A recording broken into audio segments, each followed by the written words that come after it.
बिस्मिल्लाहिर्रहमानिर्रहीम। अस्सलाम वालेकुम। उम्मीद करती हूँ कि आप सब खैरियत से होंगे। जैसा कि सफ़ा नंबर 74 पर एक और सरगर्मी दी हुई है जो कि आपने अपनी किताब पर करनी है। लिखा हुआ है, पढ़िए और तस्वीर बनाइए और रंग भरिए। यहाँ पर लिखा हुआ है, ये खाने की मेज़ है, इस पर फलों की टोकरी रखी है। रंग बिरंगे फल, कीनू, अंगूर, जामुन और अमरूद। नारंगी कीनू, हरे अंगूर, जामनी जामुन, पीले और हरे अमरूद ना सिर्फ देखने में अच्छे लग रहे हैं बल्कि इनकी खुशबू भी कमरे में फैली हुई है। इसकी अब आपने पढ़ाई करनी है और इनकी जो फलों की तस्वीरें हैं वो यहाँ पर आपने बनानी है। जैसे कि आपने यहाँ पर एक मेज़ बनाना है जिस पर आपने फलों की टोकरी बनानी है और उसमें आपने कीनू, अंगूर, जामुन और अमरूद की तस्वीरें बनानी है।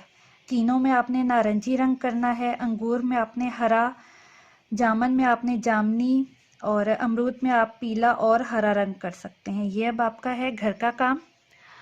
आगे चलते हैं। सबक है मीदू का तोता। आज हम इस सबक की पढ़ाई करेंगे और आपने इस सबक की पढ़ाई करनी है और ख़त कशीदा अल्फाज जो हैं वो आपने इमला के लिए याद करने हैं। जैसे कि है लिखा हुआ है, सबक का नाम है मीदू का तोता। तीन हमारी बहनें छोटी, मिलकर खाएं आधी रोटी। ना पतली ना बिल्कुल मोटी, मीदू इनमें से सबसे छोटी। मीदू ने एक तोता पाला, इस तोते का काला, नीचे नीला ऊपर काला, टिड्डे जैसी आंखों वाला। इस तोते की हुई पढ़ाई, दिन भर करके मगज खपाई।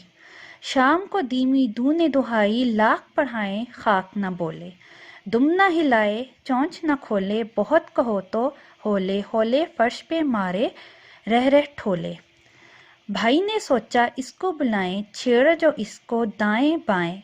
तोता बोला काएं काएं, मीदू बोली हाय हाय।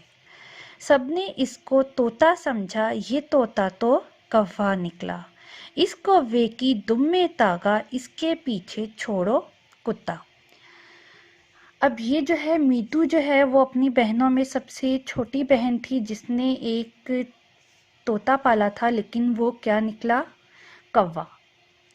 अब ये पूरी कहानी आपने पढ़नी है और जो ख़त कशीदा अल्फाज दिए हुए हैं वो आपने इमला के लिए याद करने हैं। सबसे पहला है बहनें, छोटी, आँखों, मीदू, चोंच, फर्श, भाई, तोता, दुम और छोड़ो। ये 10 अल्फाज आपने अपनी इमला के लिए याद करने हैं। शुक्रिया।